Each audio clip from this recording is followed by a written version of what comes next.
County.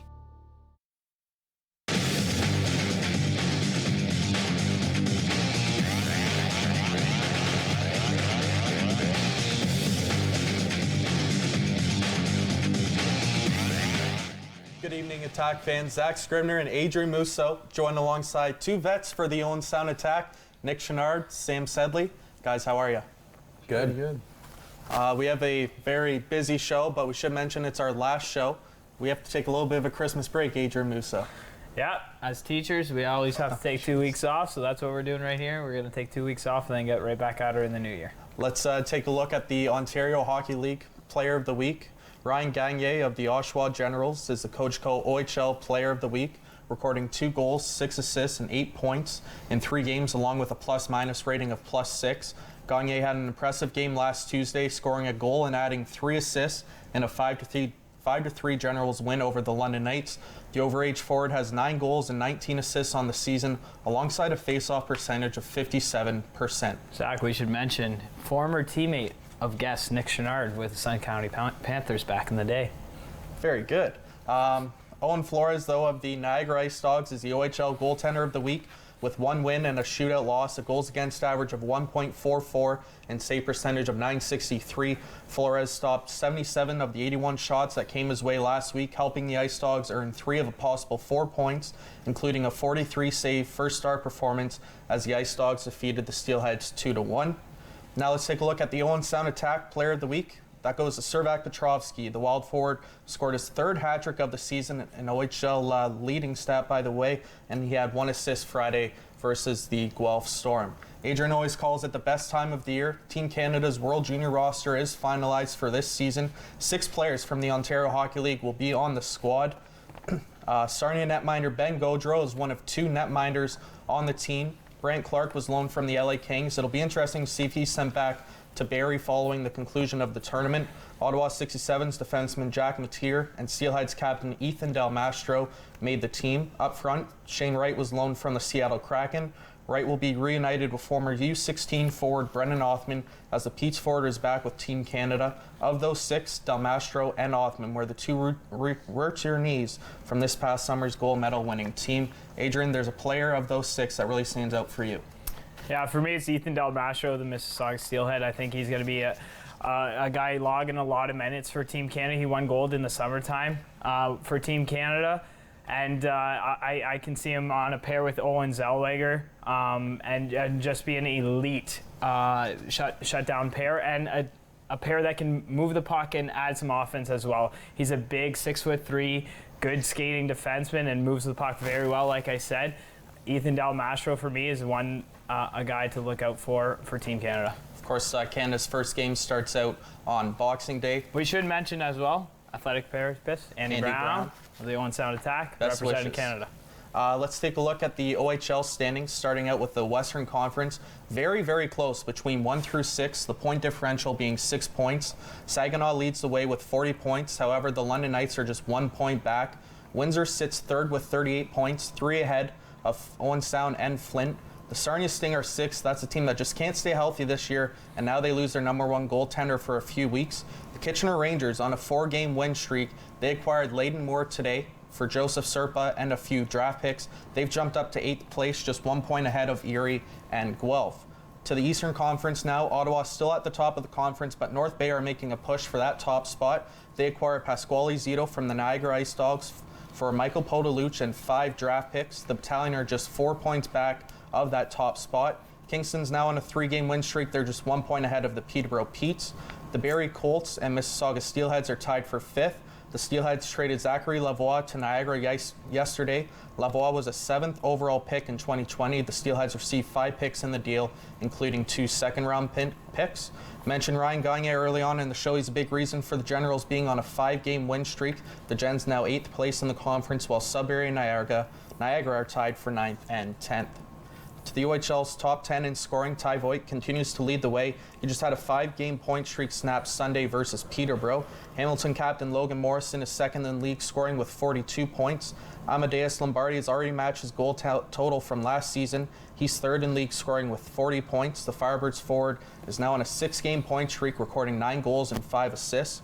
Owen Sound will have to be aware Saturday evening when Matthew Maggio was on the ice. He scored 7 goals and 10 assists in his last 10 games played, leaving him 4th in league scoring.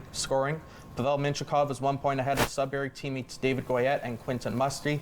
3 players round out the top 10 with 37 points, including Colby Barlow and Denny Gour.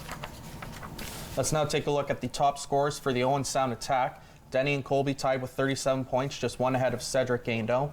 The Owen Sound attack will be without Servac Petrovsky for a few weeks. He's 4th in team scoring with 28 points. 20 points in 25 games for Matthew Pappas in an Owen Sound jersey. The OA forward is tied with Ethan Burrows and Sam Sedley for 5th.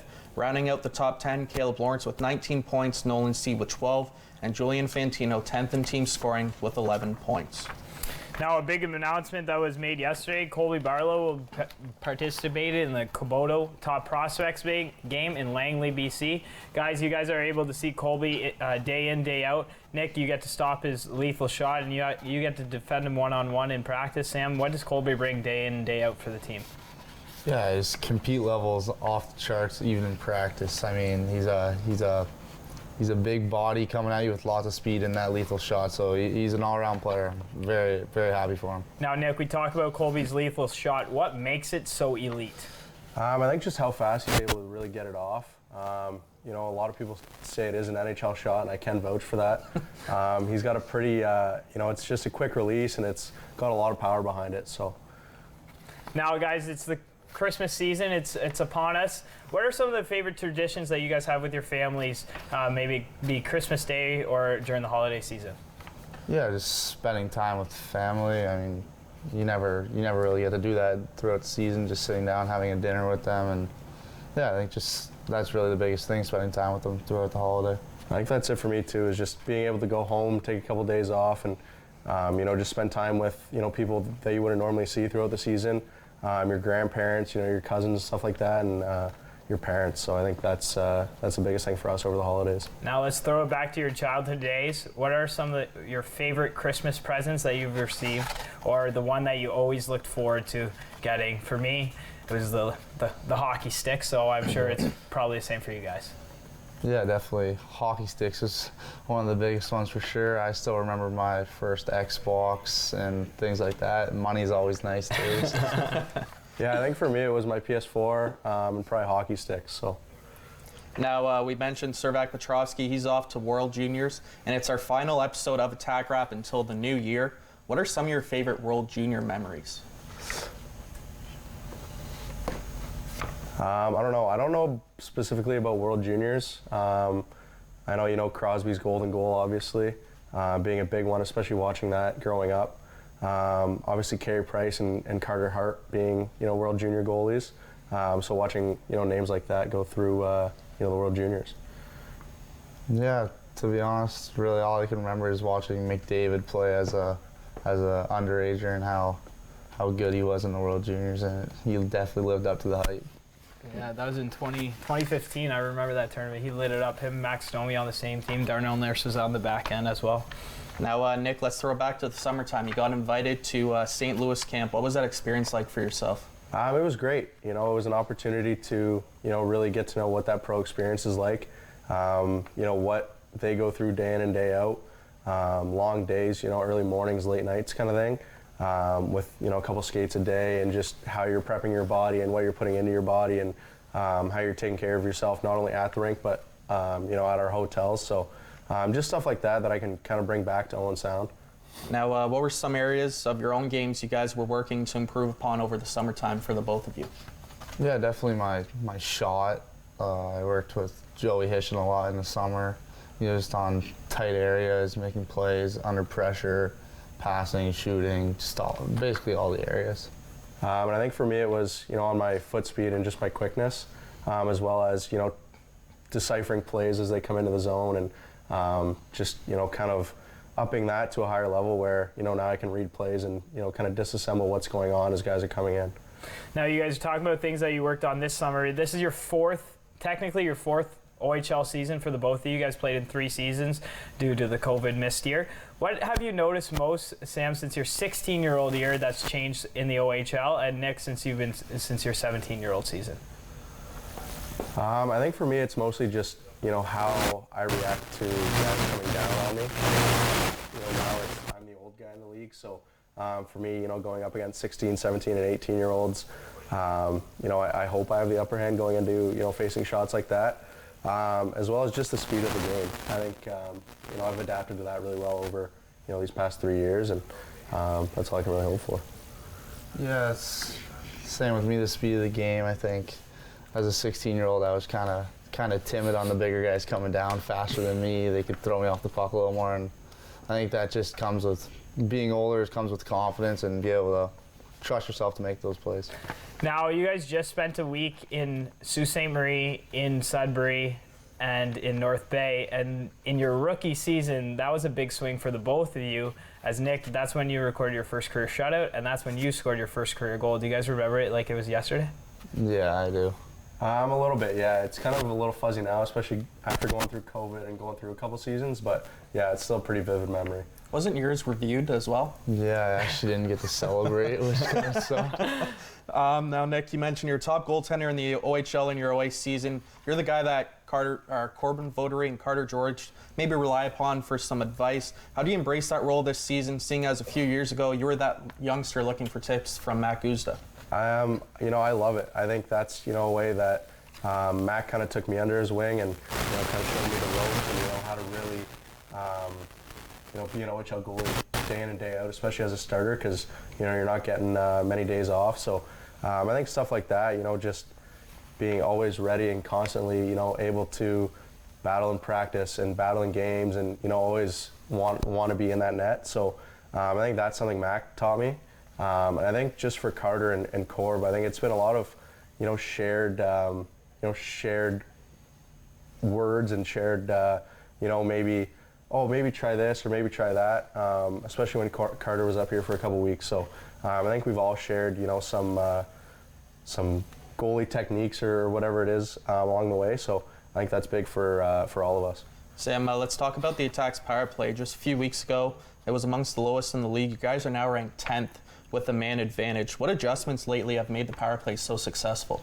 Yeah, I think that we're working on a lot more at practice. I think we really have set units now that we go to game in, game out, and also Jordan Hills took over the power play. He's really dialed in on the key points. Just the small things like where to relieve pressure and entries have been a big thing for us. Absolutely, Nick. Before we get to the highlights from Friday's game against the Guelph Storm at the Sleeman Center in Guelph, Nick, can you? You're in your last season in the OHL. What are some of your fondest memories putting on the Bears crest there? I think for me, my biggest one was my first win against Guelph. I remember that game like it was yesterday, with Matt Phillip coming down. We were tied 2-2, and he ripped on I think it was Oster. Or maybe Bennett. Yeah, I think it was Bennett. And that won us the game 3-2 right there with a minute left in the third. So that game I'll remember forever. Like you guys mentioned, my first shutout. And I think our first playoff series too is a big one for me. Just experiencing that atmosphere in the rinks and experiencing that compete and that battle on the ice was something that you don't really see a lot in the regular season. And that Flint crowd was a pretty tough one to go into, I'm sure. Yeah, they're wild. They were wild. Without further ado, let's go to Friday's highlights against the Guelph Storm. For Patra, top of the circle. Down low. That was Bowman out to Bushinger. Quickly across, Patra, Loesch. Here's Minnesota, scores! Top shelf for Max. As Max Nemesnikov has scored again for Guelph. This time a power play goal to open the scoring. Back out to James Petrovsky. Far side, Seed scores! Nolan Seed wires one home on the power play to tie this game at 1. 3:52 to go here in this first period. Guelph out shooting. Owen Sound 12-4, 13-4 as McGuire puts that one in the back of the net. And Ryan McGuire makes it 2-1. Petrovsky back to Seed. Creeping in, moving in, got the shot away, loose puck, they look for it, scores! It's going to be Caleb Lawrence who's going to get credit for this goal.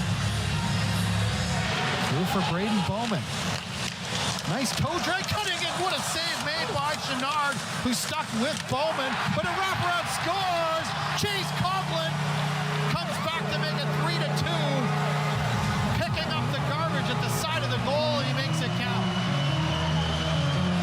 Luchenko, who will be the second intermission guest of Trevor Pryor, picking up his 5th point. And here the attack comes back. Fantino. An innocuous-looking opportunity for the attack as they catch Guelph sleeping. Mono a mono so far, with overtime and a shootout looming. Fed in front. Here's Luchenko, scores! Jed Luchenko in front, and he converts to make it 4-3 with 1:29 to play. Third game in a row that the Owen Sound Attack lose to the Guelph Storm by a final score of 4-3. Now, Sam, do the games against Guelph just feel like a chess point at this point with the familiarity between the two teams?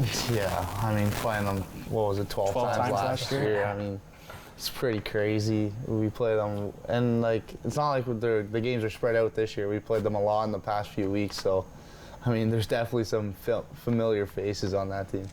Whenever the coaches talk about yourself, Sam, they always call you a student of the game. How much hockey do you take in a week, and are there certain things you try to incorporate in your own game that you see at the next level? Yeah, I like to watch certain defense. I mean, I watch a lot of Roman Josi clips. I think he's very smart without the pucks. Makes good offensive reads. Also makes good plays under pressure. And teams-wise, I just like to watch the Leafs. Usually when they're on TV. Yeah, that's really all. Who's your favorite Leafs defenseman? I like Riley when he's healthy, but I also I like Sandin. Yeah. Before we go into highlights versus the Guelph Storm on Saturday night, Nick, for yourself, what do you try to take away watching goaltenders in the NHL, and do you have a favorite? I think for me right now, especially with Carey Price out, I don't really have a favorite. I try to watch guys like Carter Hart, Jake Ottinger, and a new goalie that's come in who's Casey DeSmith with the Pittsburgh Penguins. So I think some big goalies in those three, Casey DeSmith being a little smaller than the other two. But I just like how calm he plays, and he's never really out of position too much. So I like all three of those guys. Sam mentioned it himself. The Owen Sound Attack have seen a lot of the Guelph Storm lately. Let's go to the highlights Saturday night at the Bayshore. Sedley keeps it in. Far side Guindon. Down low, Pappas, Barlow, and a save made by Jacob Oster. Colby Barlow maybe getting the best look of the game so far. Oster makes the big time stop. Or feeling the effects. As the tide has certainly turned here, the Storm putting all kinds of pressure. Here's a chance and they score. Shot never got through. Votary was looking for it, and Jake Carabella is going to backhand it home as the Storm strike first here tonight. Here is Lawrence on a steal, sending it across deflected, and is gloved down and pushed out of the zone. Brenner's heading to the net. McFarland has the puck, lets a shot go, and he scores! Ben McFarland picks the corner just 25 seconds into period number 2. Murray doesn't get rid of it. He reverses behind his own net, and Lawrence is going to take him to the corner. Now Cooper Walker. Lawrence once again on Murray, getting his stick in there, steals it. Gore with the shot, he scores! That's how you get on pucks. Lawrence forces the turnover, and Denny Gore strikes. You want to get a clean offensive zone entry as well and generate some chances on the power play. And that is not it. Turnover at the line. Shorthanded Cooper Walker. Save from Votary. It's poked, and Votary does make the save as Corbin Votary bails his team out there, denying Cooper Walker. Barlow banks it back to Gore. One-timer Sedley scores! Caleb Lawrence in front, and the game is tied. Back Petrosky gets the loose puck. Petrosky cutting towards the middle. Wrist shot, that one missed. Owen Sound's got to get back. Walker picks up the loose puck. Here's Cooper Walker across the line for Murray. A shot, he scores! Jake Murray wins it in overtime, and the Storm. The Guelph Storm defeat the Owen Sound Attack 3. Just mentioned there, the Attack fall to the Storm Now, guys, the coaching staff wasn't very happy after that performance at all, and Jordan Hill went on to say in the Sun Times, there's hard skill and there's soft skill, and we're playing with a lot of soft skill right now. When you hear that message coming from the coaching staff, how do you guys take it as leaders of the team? Yeah, I mean, when you get called out for not playing hard enough, it's definitely like a wake-up call. That's Wally's biggest thing is his compete level. He never gets out competed in a game, and I think we know we're a very skilled team, but you also have to compete with skill, because hard work always beats skill. Absolutely. Nick, you're on the bench for that one. When you're seeing that, and as a backup goalie in that position, you feel for you feel for Corbin, who's battling and keeping the guys in it. But what are you saying on the bench to the guys? I think a lot of it's just to kind of sway the momentum. My minor hockey coach always used to tell me to be a cheerleader when you weren't playing. So, I still like to keep that in my head, and I think just telling the if it's a block shot or it's a hit or even like chipping a puck out of the zone, stuff like that. I think just getting up for stuff like that goes a long way with the guys. And now, Sam, you guys fall at the hands, but you guys went to overtime and you get a point. That must be a positive coming from the game. Yeah, definitely. It's always nice to get at least 1 point in a loss, and yeah. Now, Sam, one other positive from the game, holding the Guelph Storm to just 22 shots. Greg Walters' big thing, always 30 and under. Were you happy with the team's efforts in the defensive end Saturday night? Yeah, I think we played all right defensively. I think there's a couple times where we could have had guys sticks and they got loose and buried, and I guess our discipline, I think they scored a power play goal maybe, so there's always small things that you can clean up. There's some nights when the team's trailing in a game, Coach Walters isn't afraid to mix up the lines and use you as a forward. How big of an adjustment is that for you in those situations? Yeah, it's definitely weird. Wally always says I'm smart enough to do both, so I mean, I don't mind going up to play forward. I like to get my feet moving and try to make plays and try to give the team a little offensive boost. I have you in my fantasy OHL team, so it's nice to have you at that flex position, Nice. You guys have had a lot of physical games recently against like some of your biggest rivals. Everybody says the Knights are their number one rival, but are you guys developing any other favorite rivalries? I mean, I guess you could say the Sioux the past couple games. It's been pretty chippy. Guelph, we play them a lot, so. Yeah, I think just with playing Guelph so much last year, and having a couple familiar faces on that team, it definitely creates a little bit of tension and a little bit of a rivalry every time we do play them this year. But yeah, I'd say the Sioux as well, just with how physical their team is, and obviously losing to them twice this year isn't fun. So I think just those two teams, London. I think that's about it. Now, Adrien, we'll take this opportunity just a few minutes before we go to the commercial break to throw out this evening's trivia question to win a pair of tickets for Saturday night's game versus the Windsor Spitfires. All right, since we have Nick Chenard, a Windsor native, the question is going to be about him. How many shutouts did Nick Chenard have last season in the regular season? He had a big shutout in Game 6 of the playoffs, 43 save performance, but that one will not be included. How many shutouts did Nick Chenard have last season? Without giving the answer away, is there one that sticks out to you the most? I think definitely that Game 6 shutout was pretty big. I think one earlier on in the season that actually we had talked about against Sarnia was a pretty big one, especially to get that first one of the season. So I'd say those two were the two biggest. So it's more than one. That's a hint right there.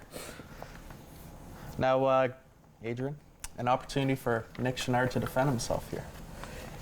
How much time do we have left? We have Sorry. about 5 minutes. Okay. 4 minutes. All right, we have enough. Okay, Nick.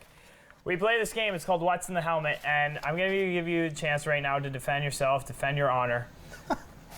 There's a question that talks about being stuck in a car for more than 2 hours. Now, I've been stuck in a car for more than 2 hours with you plenty of times. I don't think it's that bad, but everybody doesn't want to be stuck in a car. What's so bad about being stuck in a car with Nick Chenard? He smells. I don't know. I think it's more so how much I talk and my music taste. I got a kind of a weird music taste between country and a couple of different other bands, but I think I just like to chat. So He doesn't shut up, right, Sam? Never. You live with him, so you know how that is. And Sam, I'll pump your tires a little bit. If you've watched the show at all, you know your teammates are pumping your tires as well. You're voted best hands on the team, hands down. Nice. How does that feel? I mean, it's an honor. It's an honor. I definitely work on my hands a lot, especially working with Joey Hishin. And usually before practice, I usually get the golf ball out before games. I usually get the golf ball out, work on my hand at, and stuff like that. Now, one of my favorite things, sorry, Zach, one of my favorite things to do when you guys are warming up is honestly just to watch you at the face-off dot. How long have you been practicing that ritual of everything you do, including tossing it up to the ceiling? And I know you're always going to have a good game when you catch it more than once. Yeah. So how long have you been practicing that, or how'd you come up with the routine? Yeah, I think as soon as I got to the OHL, I kind of found spots where the older guys usually just didn't go to. So I kind of marked my territory in warm-ups and just throwing the puck up in the air. I don't know how I found that out. I just started doing. I watch a lot of Trevor Zegras, so I like watching all the new tricks that he has, and I try to bring them out during warm-ups. It's fantastic that you say that, because my next question is, when are you pulling off the Michigan? Oh, it's definitely something I want to try when I'm on forward. Well, Denny tried it, I think this past weekend. He tried to get it up. He didn't get it up. Zach's question last year for you was when you're going to do the gritty as your celebration. Now he's going to be looking forward to the Michigan. I'll do them both. Yeah, do them both at once. Let's take an opportunity, Sam. This weekend you're entering this weekend on a 5-game point streak, racking up the assists as of late. What's been going right for you offensively this past week and a half to 2 weeks? Yeah, I'm just trying to simplify my game a little more. I think just snapping pucks quick up to the forwards and trying to join the rush in the right spot. I think also our power play is helping me out. I'm getting a couple cookies on there, so I won't complain.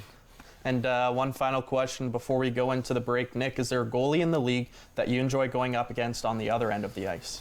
I think always Broche. We grew up playing against each other, or with each other, so now to be able to play against each other. I'd say Onuska as well, because we played against each other growing up as well. So I think those two are the biggest goalies that I've talked to and seen around the rinks the longest. So. Now, one of the big stats in the OHL this past week, or 2 weeks now, was top 5 goals against average. 3 of them for Windsor, Brochu and Donoso, and yourself. How cool is that? It's pretty cool just to know that 3 goalies that I grew up hanging out with and always seeing at the rinks are now we're all in the OHL and we're all putting up some pretty good numbers. We do have to take a quick break here. On the other side of it, we'll have What's in the Helmet, Sunday's highlights versus the Sioux Greyhounds, and a new segment. Stick around on the other side of the break. You're watching Attack Wrap on Rogers TV.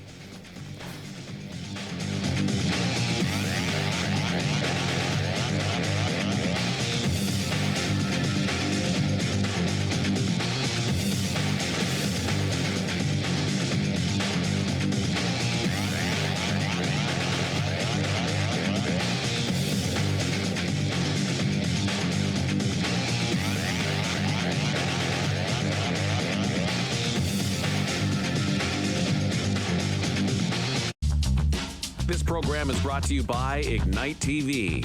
Now you're in command. Visit Rogers.com for more details.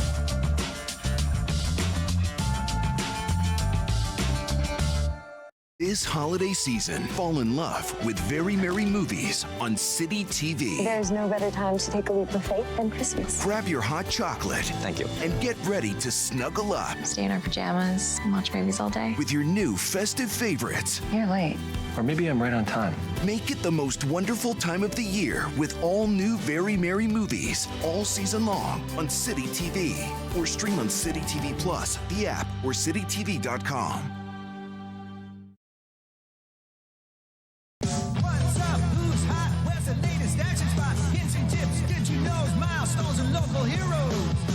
Shorts, event reports, news you'll use of every sort.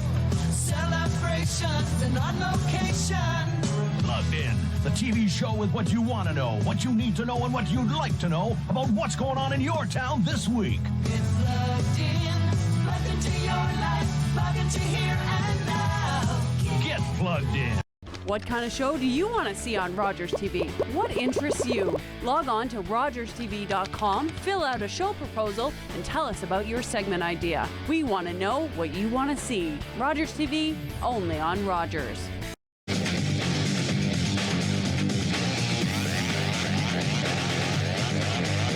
Welcome back to Attack Rap. Zach Scribner, Adrien Mouseeau, joined alongside Nick Chenard and Sam Sedley of the Owen Sound Attack. Adrien, we alluded to it. Let's go to everyone's favorite game show on a Tuesday evening. Yep, everybody's favorite game show at Christmas time.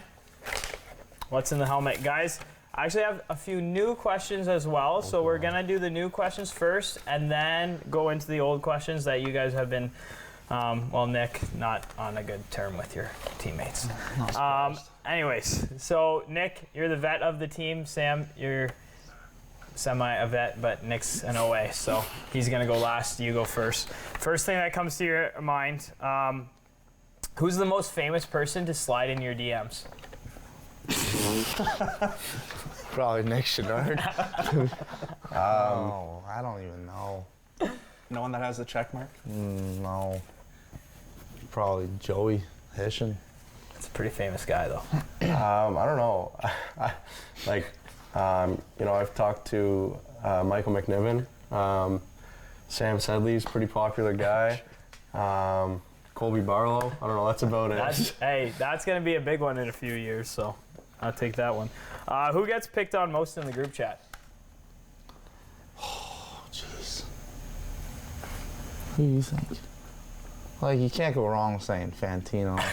Yeah, that's probably what Gavin I go with. Bryant. Gav or Tino, yeah, are probably the ones that get made fun of the most. Okay, who talks the most in the group chat? Probably Nolan Seed. Yeah, probably Nolan Seed. Who talks the most on the bus? Probably Fantino. Yeah, probably Fantino. I don't know. Gav talks a lot too. Yeah, that's true. I'm not too quiet either, but I always got good. Playing NHL. Yeah, I always got good things to say. Your favorite social media platform? Mine, I'm always on Instagram, Snapchat. That's really it. Probably Snapchat or TikTok, actually. I found you more of a MySpace kind of guy, but no. Favorite meal or favorite food? Not pasta. Eat it too much. Probably steak. Yeah, I think a steak dinner, I'm a big fan of chicken and pasta, like a chicken parm and pasta, so that'll be mine. Last question of the new questions. Which classic sports movie would you like to play, would you like to star in, and why?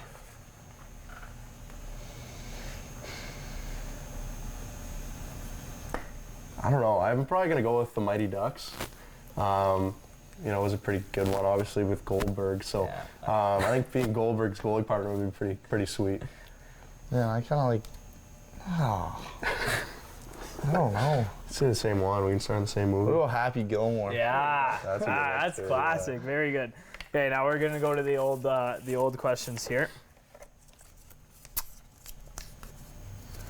That one doesn't count. All right. If you left for the weekend and one of the players had to house sit your house, who would you trust house sitting your house?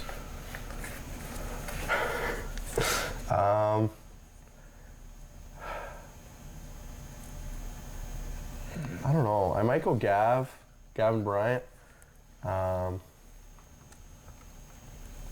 These are really tough questions. I think I'm going Teddy Sawyer. Oh, that's a new name. We normally get Ethan Burrows. I think Burr too is a pretty good answer. He's just a quiet guy. Keeps to himself. Yeah, he seems like a very clean individual. Yeah, he as probably well. clean the house. Yeah, clean the house and everything. Yeah. Probably fold your lawn. Now, who are you not letting house sit? I think I'm going with Seds to not ever house sit my house. I think whether I'm home or not. I don't know who I'm going with here. Definitely not you, but I'd say probably Cedar. Yeah, I can see that one too. Player you wouldn't want to be stuck in a car with for more than 2 hours? Yeah, Chenard. Smells. I'm going Tino. Or Seds. Here we go. Smartest player on the team. Hockey sense. Hockey sense? Yeah, hockey. If it was smartest in general, who would you pick? Smartest in general? Yeah. Probably Lawrence. All right, yeah. Lawrence is a pretty smart guy, actually. Hockey sense, I'm going Seds for sure. Yeah. Hockey sense, I'm probably going Barlow. 2 good answers right there. Ideal golf foursomes. Sam, I know you're a big golfer. Who would you, or ideal, anybody in the world? I mean, you can't go wrong with saying you want to compete in a sandbagger against Witt and Biz. And for my partner, I'm definitely not taking Chenard. I'd probably go Burrows. Take him down. Do you golf? Yeah. I think his brother's a D1 golf athlete. Yeah, Nick does not have any of the skill of the family. All right, I'll take that one right here. No, I think for me, I'd have to go like Michael Jordan. I think being one of the best athletes of all time. I think another one would be Carey Price. I heard he's pretty good with the sticks. And I think my last one would be Greg Redquest. Red Dog. Red Dog. Okay, best shot on the team. I mean, when he can pull it off, I'm going to say Sam Sedley. His first ever goal did go under review because he hit the back bar so quick it came back out. That's the hardest shot I've ever seen shot. So I'm going to have to go with Sam Sedley on that one.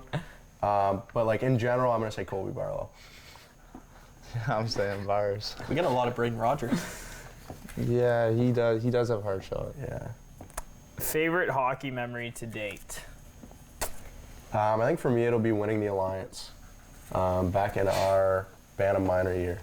I never got to do that. It was a pretty big thing. You never got that with your own birth? No. Probably scoring my first goal in the OHL. That's pretty cool. And the last question, who has the best hands on the team? Nick Chenard. Can't say yourself. Nick Chenard. I'm going to say Sam Sedley on that one. Legitimately Sam Sedley. Not Nick Chenard. I'm going to say Denny Gore. Denny Gore, one of the most red-hot players on the team right now. Another edition of What's in the Helmet. We mentioned it was a busy weekend for the Owen Sound Attack, a 3-3 weekend. Let's go to the highlights from Sunday afternoon versus the Sioux Greyhounds. Watson opening up in the slot. Here's a cross-ice pass. It came to McConnell Barker. Kudratsev spins it. Puck just keeps getting spun around here on the perimeter. Now they break it through. Kudratsev scores! He saw his spot under the glove, and he hits it. 1-0 for the Hounds. A turnover here by the attack down low. Mignosa is there. Gets the puck to Dintino. He's checked up. Bank to the blue line. Hounds kept it in. They work it deep. Chafe trying to tie up his man. Montroy is there into the slot. A shot, and they score! Back to back, just like that. Connor Toms. He'll make it 2-0. Well, they need a goal of their own here. Scramble off the draw. Sedley grabs it at the line as it came out to him. Gaindon across. Petrosky scores! Exactly what the Bears needed. A power play goal. Servac Petrosky. Passes it to Savard. Certainly a better team than the record indicates. Savard with a shot. Scores! It hits something in front, but nonetheless over the glove of Chenard. And Tyler Savard makes it 3-1. Now Watson knocked to the ice. Down low and tight, McConnell Barker on the backhand. Save made by Chenard. Gibson has it.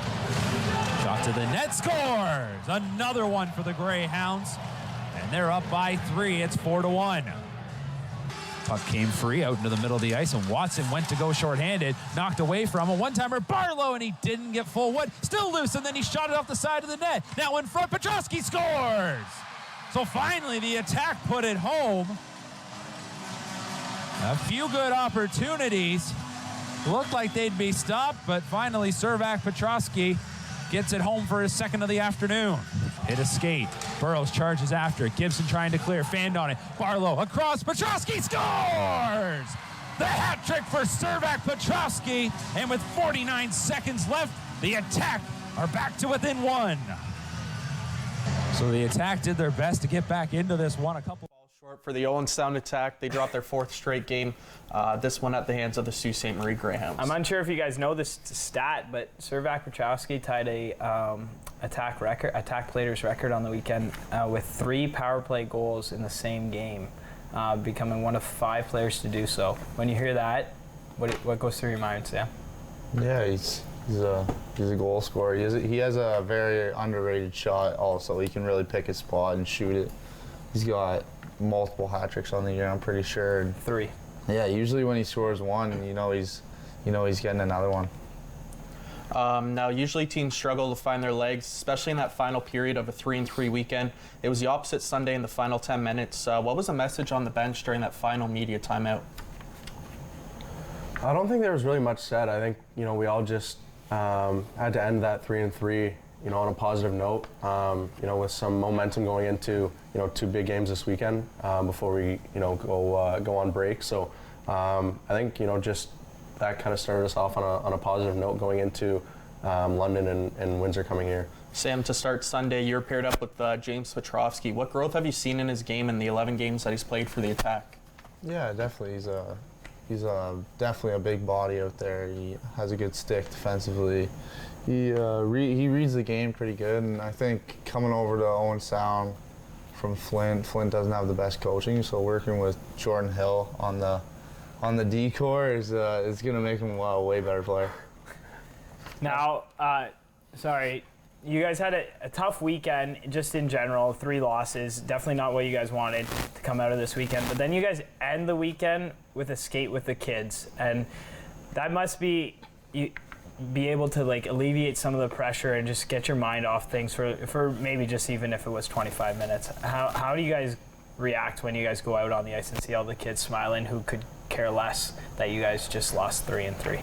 I think it's just realizing that, at one point we were those kids too. So it's not more so, you win or lose. It's more so kind of giving back to, the community and the kids that come out and support you. And, doing something for, the city of Owen Sound. And, we are big role models in the community. So I think just doing little things like that, goes a long way for a lot of people. Now, Nick, being close to Windsor, Sam, I imagine being close to London. Did you guys take in a lot of OHL games as a kid? And if so, who was a player that always stood out to you guys? I think in Windsor, watching those back-to-back Mem Cups, when they had Taylor Hall, Ryan Ellis, Jack Campbell, Harry Young, just names like that, Adam Henrique that are all, playing in the NHL now. It's just crazy to know that they had so much elite talent on that team. They looked huge back in the day, and now it's like we're one of them. So it's kind of crazy. Still huge, though. Yeah. Sam, for you? For me, I think Mitch Marner was a huge one. I used to go home after watching a Friday night game with the Bud, just to go home and play mini sticks, acting like Mitch Marner. Guys like Matthew Tkachuk, Max Domi, guys like that. Now, Sam, you've now played 133 games in the Ontario Hockey League. Of those 133, are there a few memorable ones for you? Yeah, definitely my first career OHL game, first goal, of course. Not many more that I can. Oh, Woolies Warriors was a big one for me. Yes, sir. A really big one for me. Guys, it's actually time for a new segment that I like to call Class is in Session. You guys are going to be the first players to play it. So turn around, grab one of those boards right there. And you haven't done a dictation since maybe grade 6. So it's been a few years. I'm going to say a word and you have to write it and then show the camera. Show John, cameraman John, how you write the word. We're going to start from level 1 to level 5. Pretty simple. You see these names every single day. First word is seed. At least I'll get one right. Show camera. Yeah, there you go. You guys are correct. That's how you correctly.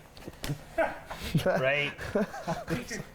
Nolan. All right, that's seed. the only one, kid. Yeah, at least I'll Last get night. one right. Okay. Second name. Bryant.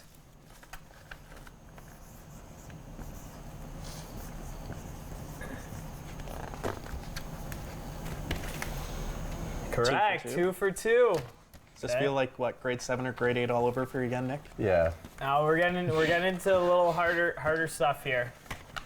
Pappas.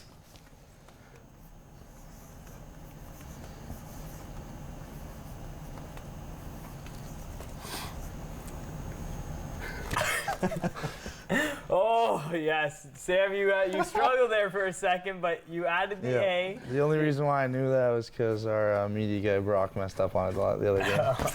So yep, there is Brock, an shout out to A. you. It's Yeah, like Brock, shout out to Papai or but. Great guy. Okay, now we're getting into a little harder here. Bonaiuto. I think that might be the hardest one ever.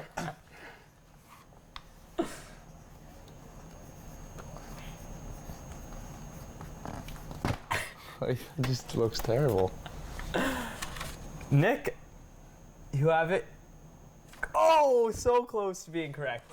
What did I mess up The on? I and the U need to switch. Oh. Bonaiuto. Oh, that's tough. Bonaiuto. Very close. Close. You guys are tied though, and we're going into the last one. And it was a fan favorite last year. He's no longer on the team, but it would have been an overager. Portcalis? Portcalis.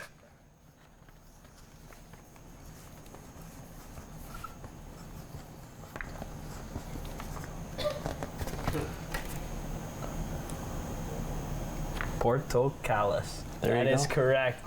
Let's go. 4 for 5, not bad. You guys are officially, that's an 80. Have you got an 80 before, Nick? Yep. Okay. My brother must have been an easy grader then, so we'll put it at that. Congratulations, you guys get an A- on the quiz, and go home and tell your mom, dad. Let's go. Be proud of it. Put it on the fridge. Perfect. Now, guys, mark Nick, ever. you mentioned it 2 games before the Christmas break. Do you guys have any second half goals for yourself that you've kind of been thinking of as of late?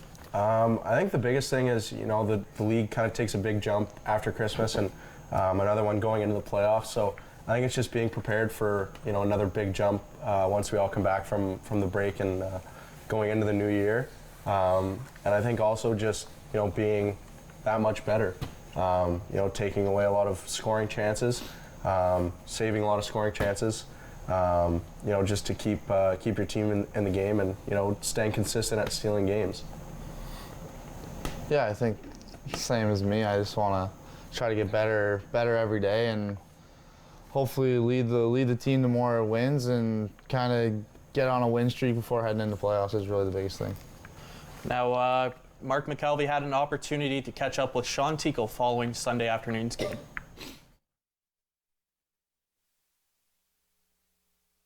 Going sound attack, come up just short, falling 4-3 this afternoon to the Sioux Greyhounds. Assistant coach Sean Tickle joins me. And Coach, let's look back at today's game, but let's look at the ending of it. A real good push towards the end of this contest.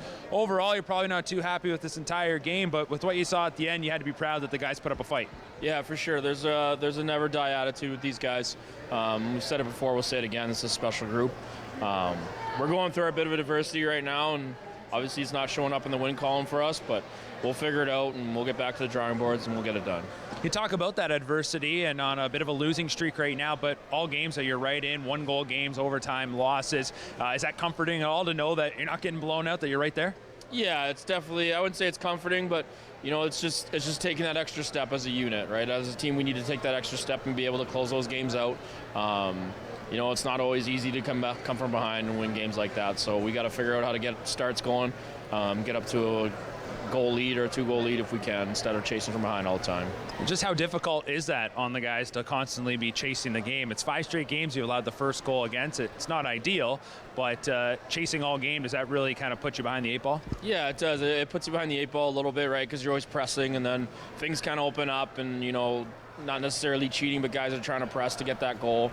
So it's not an easy thing, and mentally, it's mentally draining, right? So it's something that we got to figure out and something that we got to get ahead of us now. Having seen a good chunk of the teams now around the league, you take on a team like the Greyhounds here twice in a short span, but a team that their record probably doesn't indicate the kind of talent that they do have. What are you noticing specifically in the Western Conference? Do we have a lot of parity?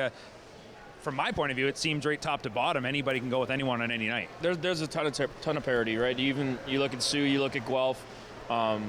They're better teams than the record show. And for us, we haven't taken them lightly, but it's just we've been on the wrong side of those scores, and whatever it is, we gotta get back to it and we gotta figure it out. Looking at the lineup, again, 11 forwards coming into today's game. You lost Denny Gore early on, some mixing and matching on the go. What's kind of the vibe you get from the guys, especially in a game like today where it was the third game in 3 days? There could have been a bit of fatigue that set in, but didn't seem like that was necessarily the case. They seem to have the legs going. No, it's something that Greg talked about in between periods, right? Everyone may feel like they're exhausted, but it's mind over matter at times like that. And the guys said that they were exhausted, but they proved it that it is mind over matter. They were mentally into it and they were ready to push in the third, and we did get our push. So sometimes it's just mind over matter, and it's just finding that way and finding a way to win instead of being afraid to lose. Lastly, as we head into next weekend, the final weekend before the Christmas break, how much emphasis does the coaching staff have to put on keeping the players' minds on hockey? I'm sure it can be pretty easy for these guys, especially those that have been away from home for the first time, to start be thinking about that Christmas break. For sure. It's definitely been a grind for a lot of guys too as well. So, we're keeping it in a small game set, 2-game set, and let's go on a Christmas break with 2 wins. All right. Well, we wish you the best of luck next weekend, and thanks for doing this. Thank you so much. All right. The Attack will be back in action on Friday night. Big thank you to Mark McKelvey and Sean Teacle taking a few minutes after Sunday's loss to the Sault Ste. Marie Greyhounds. Guys, just 7 to 8 minutes left. What's a fun fact about yourselves that the fans may not know about you guys? Yeah, I think for me, I got a younger sister. Shout out Billy. I play a lot of Fortnite. I used to play baseball. Yeah, that's really all. I think for me, it's that I'm trilingual. I think that's a big thing that not a lot of people really know about me. So, what languages? I speak English, obviously, French, and Serbian. You want to do this last 7 minutes in French? Pourquoi pas? Guys, let's go to Friday night, Budweiser Gardens. What's going to be the key to success against London? They're rolling as of late. I think it's just going to be, winning those 50-50 battles, getting pucks out of our zone clean. I think our special teams are going to be a big factor in that game and the Windsor game the next night. So, I think it's, just going in with the right mindset, doing everything right in practice and knowing that going into the game after, a good week of practice that, all your ice time is going to play a role in how you're going to play that night. Sam, you're one of a few players that are from the London area on Friday night. Is that an easy game to get up to when you're in the Bud? Yeah, for sure. I mean, it's always easy to get up in the Bud. I think it's not one of the best arenas to play in, but we'll definitely that's the Bayshore, right? Yeah. Best atmosphere for sure, but definitely having lots of family there, friends. It's easy to get up for sure. And then Saturday evening, Mark mentioned it, the final game against the Windsor Spitfires. You might be thinking, Christmas break, you got a few weeks off, but what's the mentality going into Saturday? We saw Matthew Maggio tearing it up in the league this year. What's going to be the key to success Saturday night as well? I think it's going to be, every point matters. And come playoff time, I think, 2 points can go a long way depending on, if you're in that 6th position and in that 5th position. It could bump you up a position or two. So I think, every point matters, and that's, kind of the mentality we have to go into Saturday with. Now, Zach keeps pumping up Matthew Maggio. You got something to say about him, right? Like, Sun County boy, you can't, he's one of your former teammates. I played with him. I played with him for a long time. Him, Ryan Gagne, Brett Brochu. So, there's some pretty familiar faces around the league that, I played 7-8 years with. So, I think it's, shutting those guys down is, something I love to do. Now, one of my favorite things about the attack this year is the warm-up jerseys. I think that's one of the coolest things that they could have done is let you guys personalize your jerseys. What are some of the favorite nicknames that were put out on the back of the jerseys? Sam, we'll start you. Definitely Menace. Daddy Bird is a good one. Bars is, what is it? Pablo. Paps with Pappy. Yeah, there's a couple good ones. I think my answers would be pretty similar. I think, you know, Colby's, Denny's with Menace, obviously.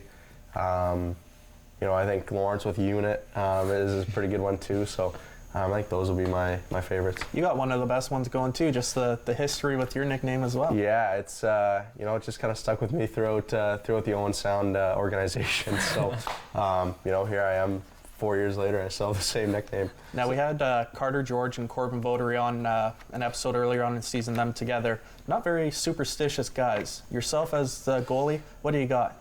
I don't know. I think, you know, this year, especially with, you know, playing a lot of away games, my rookie year was a little easier because I wasn't playing too many games. So, you know, I could kind of, you know, go a little crazy with, you know, how I prepared.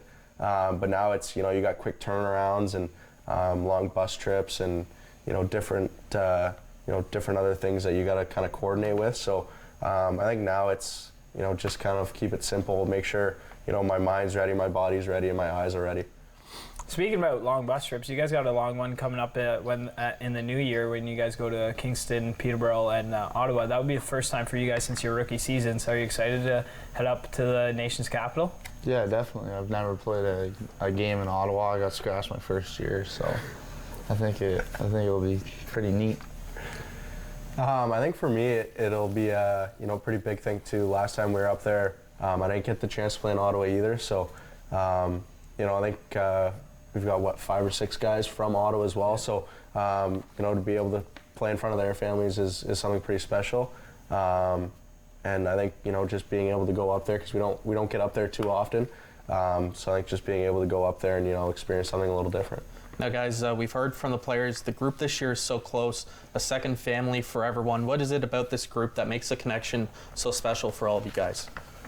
I think just honestly how close we are away from the rink, more so than any years that we've played prior. You know, I think outside of the rink, the guys love hanging out, whether it's movie night, you know, whether it's, you know, Super Bowl or whatever it is. So I think, you know, hanging out away from the rink, you know, in our free time when, you know, we don't really have to hang out with each other, but, you know, we choose to, has been a big part of why we're so close on the ice. And we just have 1 minute left. We mentioned it's our final episode, and before the Christmas break, what's a Christmas message both of you guys have for the fans? Yeah, Merry Christmas. I hope you have a safe holiday. And we'll see you after the break. And I think for me, it's, you know, same thing. Have a Merry Christmas, Happy Holidays, and we can't wait to see you guys back at the Bayshore, you know, come January. Time's run out for this episode. On behalf of Nick Chenard, Sam Sedley, Adrien Mouseeau, I'm Zach Scribner, wishing everyone a happy holidays. Thank you for tuning in on the first half, and we'll see you guys in the new year here on Attack Wrap on Rogers TV.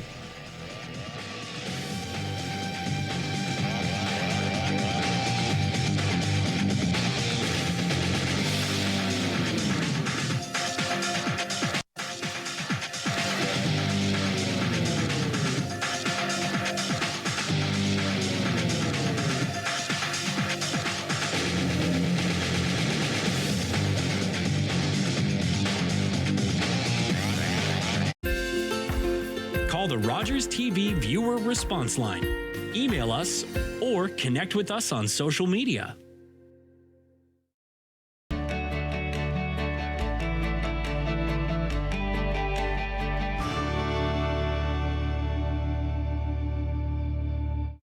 Hello, I'm Liz Dowdswell, Lieutenant Governor of Ontario. In 2008, carbon monoxide, a deadly invisible gas, killed an entire family in our province. That tragedy led to a new law requiring homes with potential CO sources to have alarms. John Gignac's family members passed away that day, and he shares his story to save others. Please make sure you have working CO alarms in your home. Protect your family today. Wait a minute. What year is it? Monday, January 2nd. If you don't keep making it through these leaps, you will get stuck in the past. How did you do that? Magic. It's you.